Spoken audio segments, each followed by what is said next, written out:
An Allegiant air flight made an emergency landing this afternoon at Bluegrass Airport. It happened shortly after the flight took off from Cincinnati. Olivia Russell talked to passengers on the flight who say there was confusion on board. Well, May 13th flight. Thank God it wasn't Friday the 13th. Panic on flight 1313 after passengers were told the plane would make an emergency landing in Lexington instead of going to Fort Lauderdale. There was people praying, there was people crying.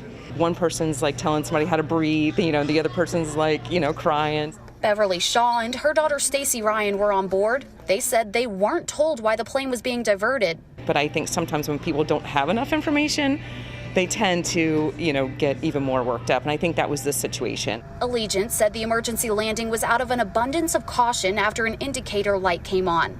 They said there was also a strange odor in the front of the plane.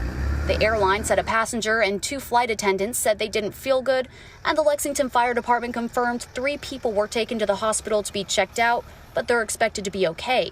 Passengers got off the plane and waited until they could be taken to Fort Lauderdale safely. As for Shaw and Ryan, We just said, no, we'll go back to Cincinnati. But we're just happy to be safe, and unfortunately it ruined Mom's birthday weekend, but we'll still celebrate some other time. Olivia Russell for the Fox 56 10 o'clock news. Passengers got vouchers for food and future plane tickets. The passengers we talked to said they'll be taking advantage of those vouchers, and they still plan to fly Allegiant again in the future.